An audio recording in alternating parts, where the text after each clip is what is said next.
Bom, eu havia prometido aos irmãos que hoje eu estaria dando continuidade, as horas já se foram, sobre a questão do cristão e a depressão e a ansiedade. Nossos irmãos que estão nos acompanhando pelas redes sociais, eu não me canso de falar aqui, nos sentiremos honrados e prestigiados por você, se você se inscrever no canal da nossa igreja. Primeira IEADA, se inscreva no nosso canal, ative o sininho, para que você possa receber as notificações das novas postagens. Deixa seu joinha também, seu like, nas postagens, das mensagens, nos estudos. Nos siga no Instagram da nossa igreja, curta a nossa página no Facebook, Primeira IEADA. Amém? Que Deus vai continuar te abençoando, nos abençoando e nos dando condição de levar a palavra de Deus às pessoas que estão impossibilitadas de estar caminhando, impossibilitadas, ou quem sabe, pessoas que estão em casa hoje, passando por um momento de tristeza profunda, de depressão, de ansiedade, e está precisando de uma orientação. Talvez você não saiba o que fazer, mas Deus tem uma palavra para você nesta noite. E eu quero compartilhar com todos a Epístola de Filipenses.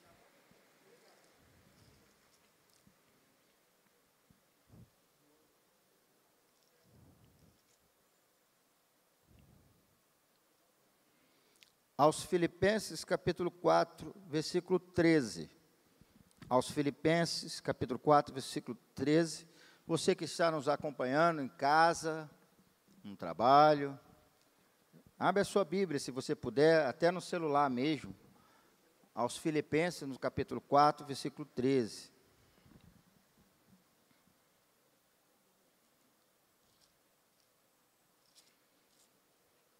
Para você que acha que tudo já acabou, que perdeu o gosto pela vida, perdeu o sentido da vida, a vida já não faz mais sentido para você, você quer agora ficar recluso, se afastando das pessoas, já desistiu de lutar, já desistiu de prosseguir. Olha o que o Senhor diz para você nesta noite, pela boca do apóstolo Paulo, no capítulo 4, no versículo 13 de Filipenses. Tudo posso naquele que me fortalece. A igreja pode repetir comigo? Todos juntos? Tudo posso naquele que me fortalece. Só a igreja agora. Agora, para os irmãos em casa escutarem. Agora eles escutaram. Tudo posso naquele que me fortalece. Glória. Bom, como as horas já estão bem avançadas, porque eu não pude chegar mais cedo, eu quero já entrar no assunto definindo o que é depressão. Eu falei de alguns personagens bíblicos no estudo passado, que passaram os seus momentos de depressão. Então, eu quero definir depressão, definir ansiedade, falar sobre alguns sintomas, para que, se há alguém que se identifique com algum desses sintomas, que aí nós vamos dizer como que você pode estar buscando ajuda, buscando tratamento. Então, primeiro ponto, aqui lembrando, lembrando o que falamos aqui na terça-feira passada, precisamos desmistificar isso, desconstruir o entendimento incorreto que boa parte do nosso segmento tem, que não vê a depressão como uma doença, não vê a depressão como uma questão de saúde, não vê a depressão como algo que precisa de uma atenção especial, de um tratamento, de um acompanhamento, e sim demoniza muitas vezes aqueles que estão com problema de depressão. Então, nós aprendemos na terça-feira passada que muitos dos homens fiéis, justos, tementes a Deus, tiveram o seu período, seu momento de depressão, e nada tinha a ver com demônios, possessão demoníaca, etc. Ok? A possessão demoníaca, ela causa, sim, transtornos mentais, depressão, problemas psíquicos. Uma possessão demoníaca, ela arrebenta tanto o corpo físico como o corpo emocional, o corpo espiritual, os centros das emoções do indivíduo. Mas não necessariamente aqueles que têm problema psíquico ou problema de ordem emocional ou psicológico estejam possuídos de demônios. Então, temos que desconstruir isso primeiro, esse entendimento errôneo, e entender que depressão é uma questão que precisa ser olhada, assim como uma dor de cabeça, um problema gástrico, um problema renal, um problema coronariano. A depressão também precisa ser tratada. Ao contrário do que muita gente pensa, a depressão não é uma doença do mundo contemporâneo. Na verdade, ela acompanha a humanidade ao longo de toda a sua história. Até fatores genéticos, podemos dizer. Fatores genéticos podem aumentar a predisposição de uma pessoa para ter depressão. Na verdade, para muitas pessoas é difícil até chamar de doença, como não temos nenhuma evidência física ou exames laboratoriais ou de diagnóstico que possa testar uma depressão. Assim como causar uma série de alterações químicas no cérebro, a depressão pode fazer isso.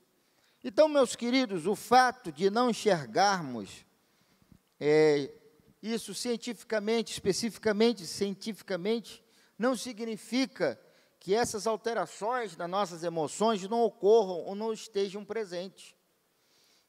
Outros gatilhos que podem estar associados à depressão também são circunstâncias externas, um estresse, um luto, uma perda, uma decepção, pode agravar ou apertar aquele botãozinho, quando uma pessoa já tem uma predisposição, pode ser até genética, de ter um quadro depressivo.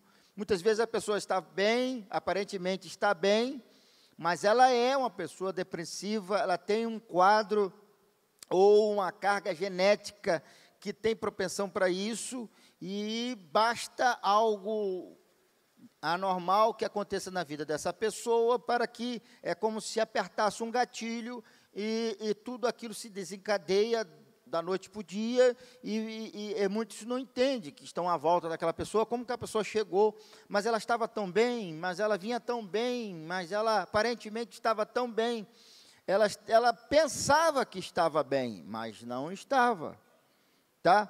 Há outras causas possíveis também para a depressão, desequilíbrio metabólicos, hormonais. Vocês já viram falar aí, principalmente as mulheres, depressão pós-parto, já viram falar? Depressão pós-parto? Eu nunca tive depressão pós-parto, e eu acredito que eu nunca vou ter na minha vida depressão pós-parto, porque eu não vou ter parto, né? Só vocês mulheres que podem saber o que é isso, né? Mas muitas vezes, quando você vê uma pessoa com um quadro desse, a pessoa está com dengue, a pessoa está com manha, a pessoa está com preguiça. Eu já vi muito isso, e não entende, não compreende. Aquelas pessoas que estão em volta daquela pessoa não dão a atenção devida, e eu já vi casos de mulheres que ficaram e não retornaram mais ao seu estado normal anterior ao parto, depois do parto. Emocionalmente, nunca mais foi a mesma, porque ela teve uma depressão pós-parto e não foi devidamente diagnosticada, tratada, acompanhada corretamente. Então, isso é muito perigoso. Uma pessoa que sofre uma perda de um ente querido que significava muito para ele, muito. E aquela perda, ela causa um transtorno emocional, ela causa um problema emocional muito grande para aquela pessoa. Pode ser a perda de um pai, de uma mãe, de um filho, da esposa, do esposo, não sei. A gente sofre determinadas perdas na nossa vida, mas a gente tem o nosso momento de luto. O luto, ele é importante ser observado. E eu falei aqui, na terça-feira passada, que até o próprio Senhor Jesus teve o seu momento de introspecção no luto, quando trouxeram a notícia para ele da morte de João Batista. O Senhor Jesus se recolheu, o Senhor Jesus se afastou da multidão, ele teve o seu período de isolamento, o seu período de afastamento, o seu período de luto, o seu período de, eu não quero conversar, não quero falar, não quero rir, não quero ir para a festa, eu estou sentindo a perda de uma pessoa que eu amava, estou sentindo a perda de uma pessoa que eu perdi. Agora, isso tem um tempo, isso tem um prazo. Quando isso começa a atrapalhar as nossas rotinas cotidianas, quando isso começa a impedir a nossa caminhada, quando isso começa a nos travar, quando isso começa a nos reter, isso significa que já deixou de ser um mero luto, já não é mais somente um período de luto, já está entrando agora num quadro depressivo. A pessoa agora já está entrando num quadro depressivo. Ela entrou naquele momento de luto e não voltou, porque todos nós, quando sofremos uma perda, é normal do ser humano isso. O ser humano, ele tem aquele baque, né? Mas depois ele retorna, depois ele volta, ele se recompõe emocionalmente novamente. Mas quando uma pessoa às vezes já estava até com uma propensão para um quadro depressivo, e ele acaba não aguentando, não suportando aquela perda, e essa perda, ela não necessariamente pode ser a morte física do ente querido. A perda de um emprego pode também desestabilizar o emocional de uma pessoa. Tem pessoas que ficam desempregadas e chuta o balde e acabou. Tem pessoa até que pede as contas e xinga o patrão e vai embora, acabou, e sacode a poeira e procura outro emprego, tudo bem, mas tem pessoas não. Se for mandado embora, tem aquela síndrome de rejeição, já vem aquela coisa dentro dela e começa aí vem o outro passo que eu vou falar mais à frente, a ansiedade. A ansiedade. Aí a ansiedade toma conta daquela pessoa, e a pessoa avança num quadro de ansiedade e daqui a pouco se torna depressivo também. Então, veja que existem vários fatores, irmãos. Um divórcio pode deixar a pessoa arrebentada. Tem pessoas que se divorciam, aí se divorcia, no outro dia já está com outro, está feliz da vida, se de bobear, se divorcia de novo, casa de novo, tem casa de novo, se deixar a casa umas 10 vezes, está nem aí, e está feliz da vida, e outro se perder, outro se ficar viúvo, perder um esposo ou a esposa, está arriscado morrer 3 meses depois. Então, cada pessoa é diferente uma da outra. A estrutura emocional de cada um. E isso tem que ser respeitado. Não é dengo, não é manha. Tem que ser respeitado isso. Nós não somos iguais nesse aspecto. Somos diferentes. E isso que é preciso ser entendido. E às vezes você está com uma pessoa dentro da sua casa, dentro da sua família, que está já dando sinais, apresentando sinais de quadro depressivo, e muitas vezes, por falta de conhecimento, aquela pessoa não tem o devido tratamento ou atenção. Uma doença. Você imagina ir ao médico e o médico dizer para aquela pessoa que está com a doença terminal. Tem pessoa que vai viver bem, tranquilo. O médico falou que eu tenho 2 anos de vida, e fala rindo. O médico falou que eu tenho 2 anos de vida. Pensa bem, veja só. Cara maluco, né? Falou que eu tenho 2 anos de vida. O outro, se falar que você só tem 10 anos de vida, tu morre. Tem pessoa que, se receber a notícia que só tem 2 anos de vida, e cara, normalmente, falar para ele que ele tem 3 meses de vida, ele vai ficar rindo. Irmão, tem 3 meses de vida, tem que correr rápido, tem que agir rápido, que só tenho 3 meses de vida. E vai viver intensamente feliz da vida aqueles 3 meses de vida. Outros, se o médico disser para ele, tu tem 10 anos só de vida, só tenho 10 anos de vida, e ele começa a morrer. Antes da hora. O médico falou que tem 10. Não, ele vai morrer com 1. Só porque... Por isso, irmão, que Deus não diz para a gente quando a gente vai morrer. Você já pensou? Se cada um aqui soubesse o dia que ia morrer? Um ia encarar isso normalmente, tranquilamente, ia fazer um monte de coisa boa, outro ia aproveitar para fazer coisa ruim. Cada pessoa ia encarar isso diferente do outro, irmão. Já que eu vou morrer mesmo, né? Vou aproveitar. Outros não. Já que eu vou morrer, eu vou fazer o melhor.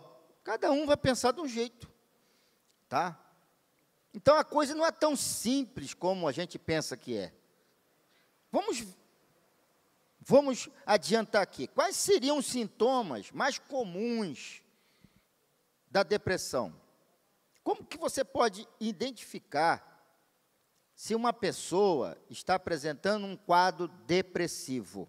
Veja, e nem sempre, irmãos, olha só, como eu falei, existem diversos estágios de depressão, existem mais de 7 estágios de depressão. Nem sempre uma pessoa deprimida está num quarto trancado em casa, portas fechadas, num quarto escuro. Não, você encontra muitas pessoas deprimidas na igreja, no púlpito da igreja, pregando, ensinando, cantando, mas está com um quadro depressivo.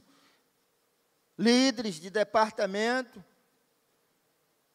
trabalhando, a pessoa vai para o trabalho, volta, mas está com um quadro depressivo, porque existem graus, estágios, e a situação ela pode melhorar, como ela pode piorar. Entende o negócio?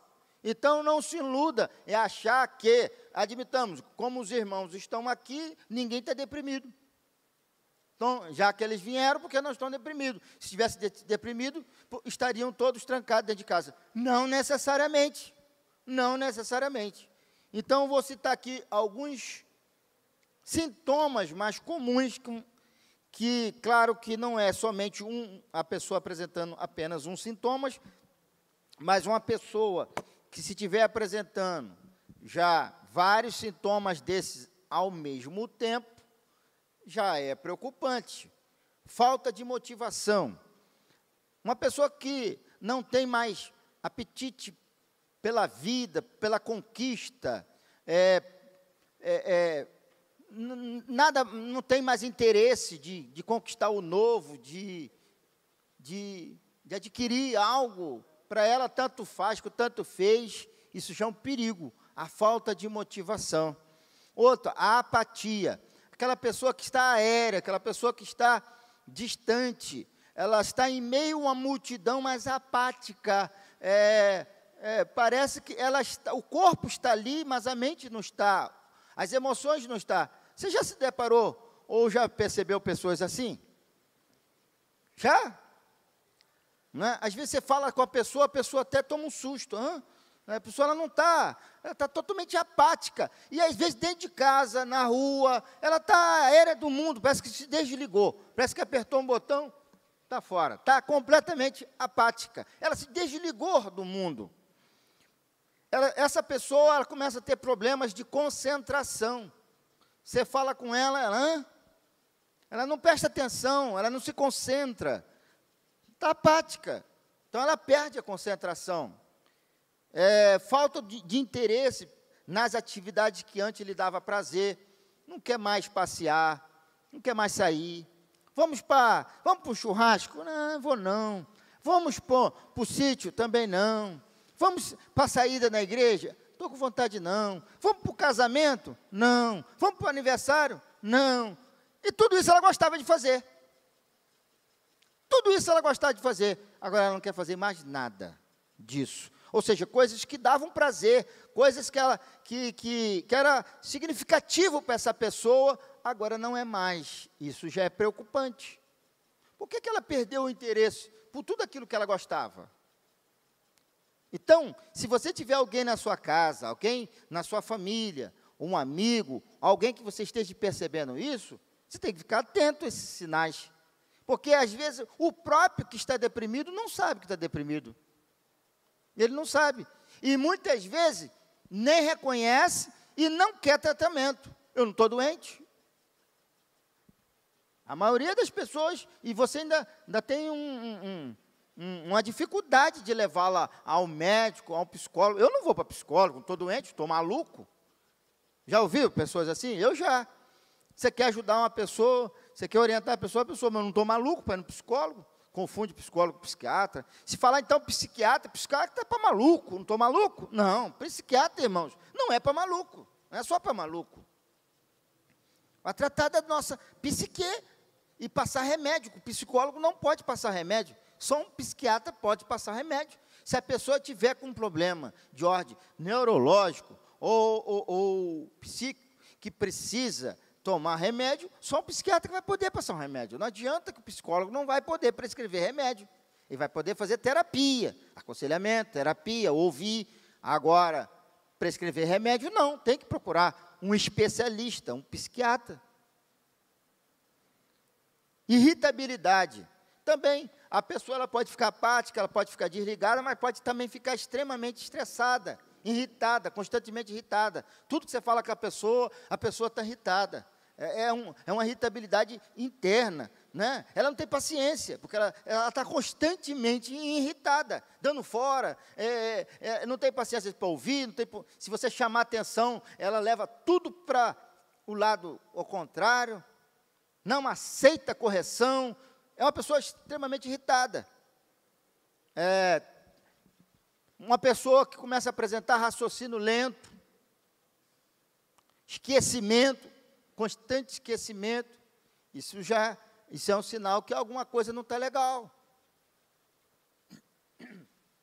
Medos que antes não existia.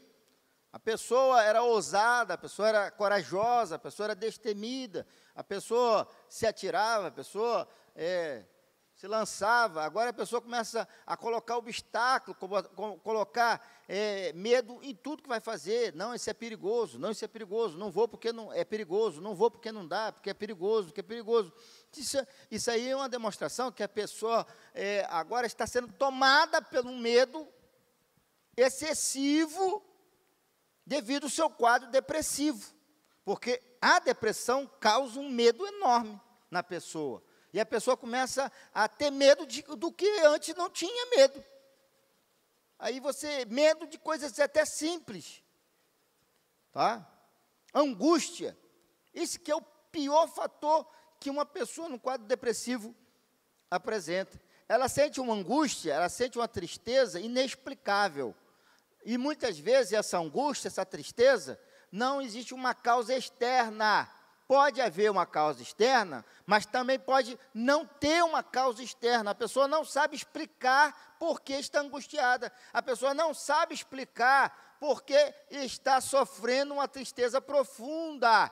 Pasmem, muitos que se suicidam, muitas pessoas que tiram a sua vida, é porque não querem tirar a sua vida. Ela quer matar aquele sofrimento, ela quer matar aquilo que está matando ela. Aquela angústia, aquela dor, aquele sofrimento inexplicável. É uma sensação de vazio. A pessoa tem um vazio dentro do coração que nada preenche.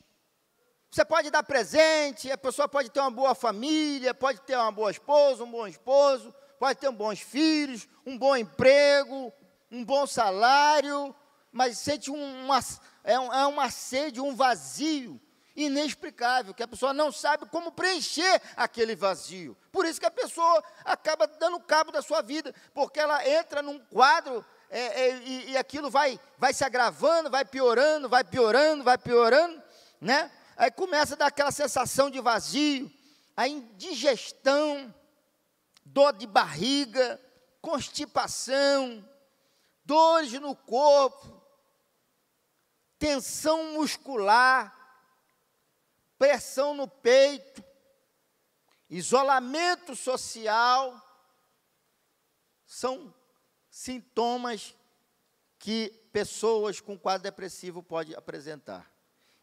E não necessariamente a pessoa ainda está nos graus mais avançados. Então, lembrando que nem sempre um indivíduo depressivo abandona suas atividades, deixa de trabalhar, deixa de comer, deixa de viver. Existem muitas pessoas que continuam trabalhando e até tendo a vida social, mas com depressão. Volta e meia ela se esconde, volta e meia ela sofre.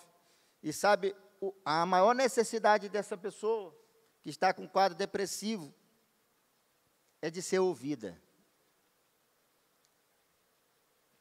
De ser ouvida. Eu falei, acho que eu falei terça-feira passada, falei também domingo lá em Lourdes de Lemos. Nós temos uma dificuldade enorme de ouvir, irmão. Quando uma pessoa começa a falar conosco, a primeira coisa que a gente faz é interromper ela, contestar ela, contrapor, dar conselhos. Antes de dar conselhos, precisamos de ouvir, ouvir, ouvir e ouvir. Essa pessoa está sufocada, essa pessoa está fechada, está travada. E muitas vezes ela não confia de falar do seu sentimento para o pai, para a mãe, para o irmão, para a irmã.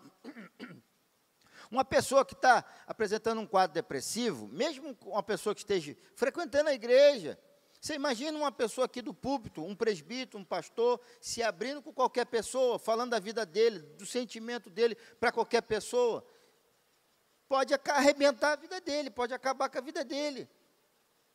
E não necessariamente seja pecado, não é pecado, ele quer falar do sentimento, o que está causando, mas muitas vezes ele não consegue, porque nós temos um defeito grave de não saber ouvir, e quando ouve, nós não temos o cuidado de guardar a língua. Isso é um perigo. Não sabemos ouvir, não sabemos guardar a língua. Quando conseguimos ouvir, a gente tem uma coceira terrível na língua que tem que contar. Muitas vezes, irmãos, alguém quer abrir o coração para nós, e é para ficar conosco, não é para contarmos nem para a mulher, nem para o marido, nem para o irmão, nem para a irmã, nem tudo eu posso contar para a minha mulher, vou contar aquilo que é possível. Agora, se um amigo, se uma pessoa abre o coração para mim, é segredo, eu sou amigo, confiou em mim, eu não tenho que contar isso para ninguém não, irmão. Não, mas eu vou contar para minha mulher. Mas a mulher também vai contar para a melhor amiga dela, de confiança. O homem também, seu melhor amigo de confiança. E aí vai, irmão. Não pode. Nós temos que ter esse cuidado de respeitar a dor, o sofrimento alheio. Sermos verdadeiros amigos. Amigo é para essas coisas, irmãos. Que amigos somos nós que não temos condição de ouvir o desabafo. Muitas vezes é um desabafo. Quantas vezes um obreiro chega estressado, o homem está estressado, ele quer desabafar, fala um monte de besteira, e às vezes fala besteira mesmo, fala até o que não devia, e aí eu vou lá fazer fofoca dele. Não, eu tenho que acalmá-lo, eu tenho que desarmá-lo. Muitas vezes, às vezes até brigo com alguns, eu vejo bombas, eu vejo um kamikaze na minha frente. Quantas vezes eu brinco com alguns, eu estou vendo um homem bomba, está igual aqueles árabes, todo amarrado com bomba, vai apertar o gatilho. Calma, você tem que ser do esquadrão antibomba, desmontar a bomba. Acalma, a pessoa está estressada. Ela não queria falar aquilo. Ela não é uma má pessoa. Ela só está estressada. Acalma ela, faz ela enxergar a vida de um outro ângulo. E ponto, dá um abraço nela e morreu o assunto. Aí você vai potencializar aquilo, ela já está com um problema, daqui a pouco você arrumou um problemão para ela. Porque não sabe ouvir, nós temos que aprender a ouvir e guardar muitas coisas, irmãos. Né? A gente não deve guardar sentimento ruim, mágoas, rancor. Não devemos guardar. Agora, temos que respeitar a dor e o sofrimento dos nossos irmãos. E às vezes até no meio da família. Tem pessoas da família que não confiam no outro, na família, porque sabe que é fofoqueiro. Não abre o coração, não tem coragem de falar segredos. E quando, irmão, você imagina, uma pessoa precisando falar segredos, muitas vezes é ridicularizado pela mulher, é ridicularizado pelo marido, não é compreendido pelos filhos, não tem atenção dos irmãos. Aí a pessoa vai se desesperando, porque ela não tem com o que falar. Aí se nos procuram na igreja como conselheiros, se nós também não tivermos cuidado com a nossa língua, como é que fica o negócio? Né? Então, para fechar o quadro de depressão, é comum achar que a depressão é apenas uma tristeza mais profunda, mas não é.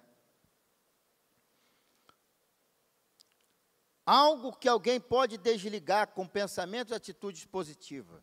Esse negócio, pensa positivo. Você vai sair dessa. Irmãos, palavras positivas, essas coisas não resolvem depressão não, não cura depressão não. Cura não. Tá? Tristeza é passageira, depressão é duradoura. A tristeza, você desliga ela mais facilmente. A depressão não. Por mais que você queira desligar, você não consegue desligar. Agora, a depressão, ela também tem uma irmã, tão perigosa como ela. Uma irmã que se chama ansiedade. E aí, o apóstolo Paulo nos deu aquele conselho lá em Filipenses, que nós lemos na terça-feira passada: não andeis ansiosos por coisa alguma, mas antes fazei conhecida ao Senhor todas as vossas súplicas. Né? E Jesus disse também, nas suas instruções: não andeis ansiosos pelo que haveis de comer, pelo que haveis de vestir, basta cada dia o seu mal. Por isso que ele nos ensinou na oração dominical: o pão de cada dia nos dá hoje. Não oramos: o pão de cada dia nos dá hoje, nos dê amanhã, depois da manhã e até domingo. Não, não. Aí um dia eu estava falando isso, aí alguém me perguntou: pastor, mas aí se o pão acaba amanhã, ora de novo. E se ele acabar depois da manhã, ora de novo.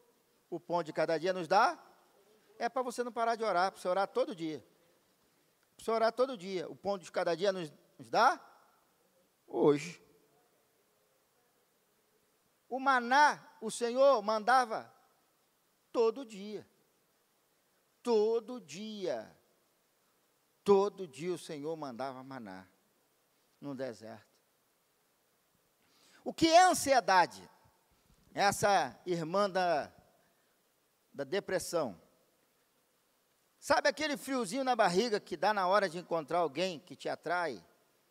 O namorado, a namorada, né? O medo de tirar a nota baixa antes de fazer uma prova, que você chega no concurso público, quando entra o instrutor dentro da sala, todo mundo bota os pertences debaixo da carteira, ninguém olhar para o lado, tal, vou distribuir a prova, aí dá aquele frio, né? Dá aquela, hein? Não acontece isso? Ou quando você está numa entrevista de emprego, quando o entrevistador pode entrar, aí você entra na sala, está lá o entrevistador atrás da mesa, no outro lado da mesa, e agora você vai ter que se explicar ali e se vender, né? Vender o seu peixe ali para ver se ele... E aí quando você entra dentro da sala, está uma fila enorme lá de fora, querendo o mesmo que você está querendo. Uma fila enorme, querendo o que você está querendo. Aí você, numa fila enorme, disputando uma vaga. Uma vaga. É uma coisa que, às vezes, Deus já me deu oportunidade de fazer várias entrevistas, né? Entrevistar as pessoas. E, às vezes, tem lá vários candidatos na recepção aguardando e só tem uma vaga. E aí eu pergunto o candidato, se eu fosse um comprador, e você, admitamos que eu seja o comprador e você é o vendedor, E você está vendendo o seu produto, que é a sua mão de obra. E agora você vai ter que ser um bom vendedor, me convencer a comprar o seu produto. Eu sou o comprador agora. Me convença. Por que eu tenho que admitir você em detrimento àqueles que estão aguardando lá? Por que eu tenho que escolher você? Só tem uma vaga. Aí tem pessoas que gela, que baba, que os lábios ficam todo roxo. Eu já tive que sair da sala, pegar água para uma pessoa que está sendo entrevistada. Se acalma, meu filho, calma. Calma. Pessoas começavam a chorar. Gente, eu ficasse horrorizado. Pessoa que não estava bem emocionalmente. Já chegava dentro da sala destruída emocionalmente. Porque ela vinha, entrava dentro da sala, mas sabia que tinha uma fila lá de fora. Então, ela em vez de pensar, de fazer o melhor ali dentro, ela está preocupada com os outros. Aí um dia eu falei, a pessoa me perguntou, mas quantas vagas tem? Eu falei, quantas você está precisando?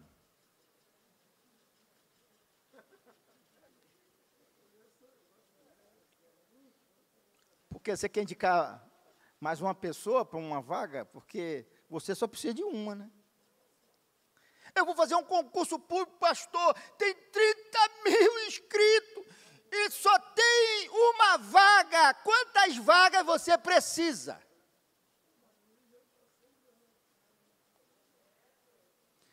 Se tem uma coisa que eu admiro, é a única coisa que eu admiro no político, é a única. O cara está com 0,01 nas pesquisas e fazendo V de vitória na véspera da eleição, dizendo que já ganhei. Só político faz isso. Só político tem isso. O cara, para ser político, ele tem que ter uma autoestima muito grande. Ele tem que ter uma autoestima muito grande. Não pode ser o cara para baixo, não pode. Ele não pode ser deprimido. Imagina um depressivo na campanha política. Não tem como, não cabe, não tem espaço para depressivo na campanha política. O cara está com 0,1, se bobear, nem a mulher vai votar nele, nem a mulher dele, só vai ter o voto dele. Já teve candidato que se atrapalhou, não teve cidade aí do interior, candidato que se atrapalhou, eu acho que ele se enrolou lá, anulou o voto, e nem teve o voto nem dele, aí ele ficou bravo, mas eu votei em mim mesmo, alguma coisa aconteceu lá na urna que nem um voto dele entrou.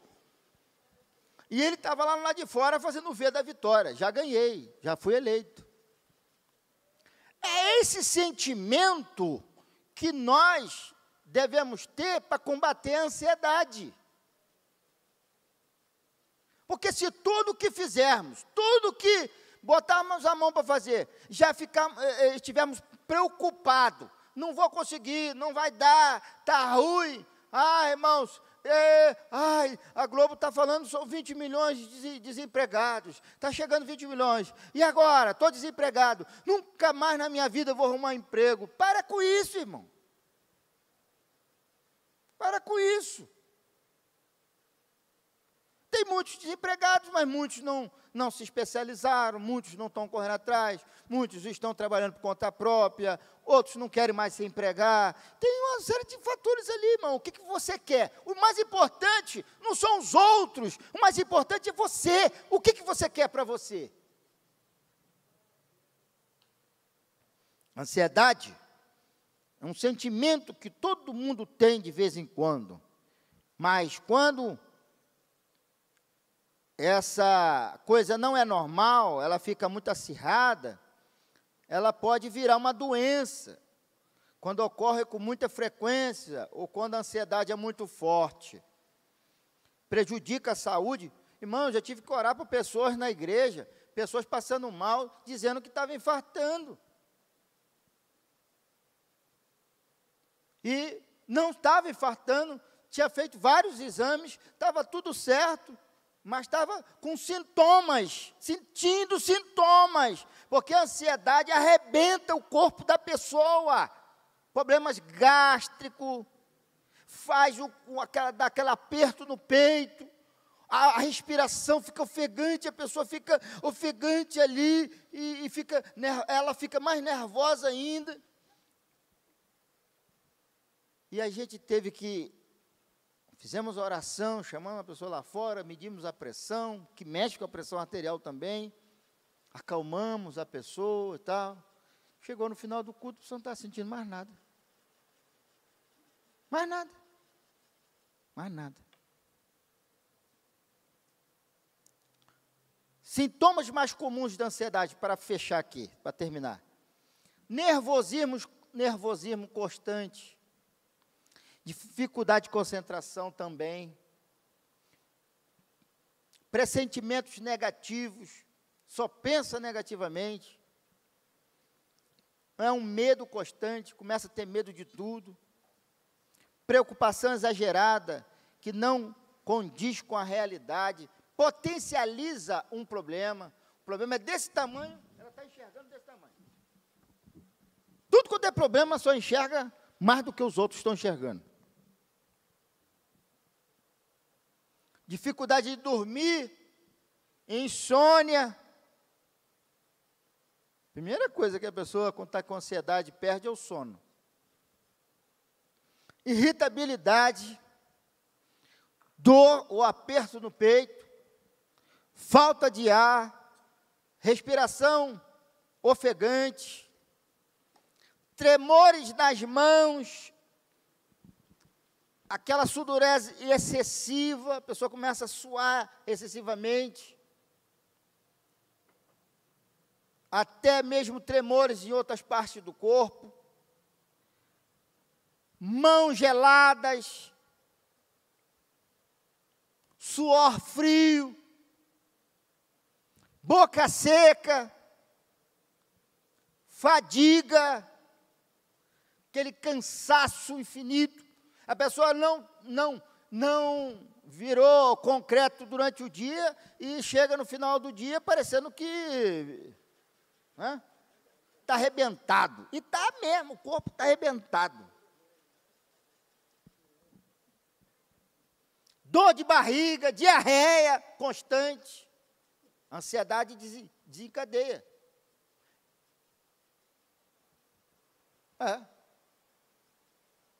Eu conheço uma pessoa que toda vez que ele fica ansioso, esculhamba o intestino. Mexe com o organismo da pessoa. Dor de cabeça constante. Tensão muscular. Se você encostar nele, parece que está encostando num casco de tartaruga. De tão duro que estão e contraído que estão os seus músculos. Aquela tensão é uma pessoa que está ansiosa. Náuseas. A pessoa sente vômito também. Veja como a ansiedade é perigosa, irmão. Por isso que Jesus disse, não andeis ansiosos. O tipo comum de transtorno de ansiedade é a síndrome do pânico. Nela, o paciente poderá apresentar sintomas mais específicos, sensação de morte, nervosismo e pânicos incontroláveis, vertigens, tonturas, sensação de desmaio, problemas de gastrointestinais, batimentos cardíacos acelerados. E é engraçado que essas pessoas vão fazer os exames laboratoriais, exames de imagem, etc., não acusa nada. Não acusa nada. Sente isso tudo, e sente mesmo, irmão. Eu conheço uma pessoa que já chegou para o médico, mas doutor, o senhor está falando que eu não tenho nada, que os exames não têm nada, mas pelo amor de Deus, nesse exato momento que eu estou falando com o senhor, eu estou sentindo tudo isso que eu estou falando. Como é que eu não tenho nada se eu estou sentindo? Ele falou, eu sei que você está sentindo. Você tem mais doença, você tem mais sintomas do que doença. Tem pessoas que têm mais doença do que sintomas. Já viu aquela pessoa que está doente, carrega uma doença até grave e ela não sabe, porque ela não sente nada. E quando descobre, morre. Porque ela carrega aquela doença a vida toda, mas nem sabe que está doente. E já tem outros que não têm doença. Mas, a ansiedade, a depressão, perturba a pessoa. E a pessoa começa a sentir coisas que o organismo físico não tem, mas o emocional está tão arrebentado que começa a passar para o físico. E em um dado momento, o físico vai manifestar, vai acusar nos exames. Aí já era, aí já foi, aí o estágio já está, já.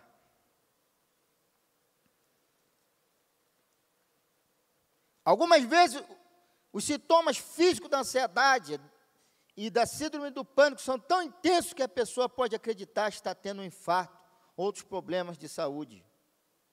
Quem sofre com transtorno de ansiedade tem muita dificuldade para realizar tarefas específicas, como falar em público, a pessoa fica muito nervosa, diante da perspectiva de ter que fazer algo assim. Diferença entre ansiedade e depressão. É bem comum que uma pessoa depressiva também possa estar ansiosa ou vice-versa. Por isso, fazer um diagnóstico e diferenciar uma da outra coisa é tarefa complexa. Não é para amador. Tem que ser um profissional que precisa levar em conta a história familiar, as experiências passadas, o ambiente pela qual a pessoa vive, uma série de fatores que precisam ser levados em conta para se chegar à conclusão entre a diferença do quadro depressivo, da ansiedade, e para que aquela pessoa possa ser tratada corretamente. Então, a sugestão que eu dou para os irmãos, para você que está em casa nos acompanhando, se você estiver sentindo boa parte desses sintomas, ou tem alguém na sua casa passando por isso, busque ajuda, não se afaste, não se isole. Isso é pior. Como eu falei na terça-feira passada, todos nós temos um tempo aqui na Terra. Uns vão ser chamados com 1 ano de idade, outros com 100 anos de idade. Mas espere o tempo que Deus reservou para você. Não antecipe isso. Não peça a morte. Não queira morrer antes do tempo. Você vai morrer um dia. Eu vou morrer um dia. Mas não precisa a gente querer antecipar os tempos e estações, como disse Jesus lá em Atos 1, que Deus estabeleceu para o seu próprio poder. Não dê cabo da sua vida. E nem fique incomodando Deus com essa oração que Deus não ouve. Me leva, me leva, me leva. Nós aprendemos isso na terça-feira passada. Esse é o tipo de oração que aborrece o Espírito Santo. Isso entristece o Espírito Santo de Deus. Quer alegrar o Espírito Santo? Peça ajuda a Ele. Ele vai ter o maior prazer de te ajudar, de te levantar, de te fortalecer, de te compreender e entender o momento difícil que você está passando. Ele prefere te ajudar, ele prefere te compreender e te ajudar nesse momento difícil, do que você pedir a morte para Ele. Desistir do dom da vida, desistir desse presente precioso que Deus te concede, te dá, que é o hoje, é o agora, é o momento, é o presente. Então, se ainda existir, por pouco que seja, um suspiro, um fôlego de vida, ainda cabe uma oração, ainda cabe um clamor, ainda cabe um jejum. Ah, mas não tem mais jeito não, só um milagre. Mas ainda está respirando, ainda está vivo, ainda tem jeito, ainda há uma esperança. Vamos pensar dessa forma, porque vamos viver o presente, o hoje que Deus nos dá. Porque a ansiedade é a preocupação excessiva com o amanhã. E a depressão é viver um momento que não existe, que é o ontem. Já passou, já foi embora, não volta mais. Vive intensamente o hoje, porque o amanhã não volta. O ontem não volta. O ontem não volta. E o amanhã eu não sei se eu chego. Então, por que que hoje eu vou desperdiçar o tempo precioso que Deus me concede? Viva o hoje, como se o amanhã não existisse. Que Deus te abençoe, que Deus te guarde, que Deus te ajude. Busque ajuda. Fale com o seu pastor, fale com o seu líder, fale com o seu conselheiro, fale com alguém da sua família, da sua confiança, mas não guarde isso. Se você quiser saber mais, domingo eu estarei continuando este assunto lá na nossa congregação de Luz de Lemos, no horário da escola dominical. Eu falei sobre o cristão e a depressão e esse assunto lá na congregação. E no domingo que vem, eu estarei falando como Jesus nos ensina a lutar contra a depressão. Ok? Como Jesus nos ajuda a lutar contra a depressão. Amém? Deus em Cristo vos abençoe poderosamente. Pastor, muito obrigado.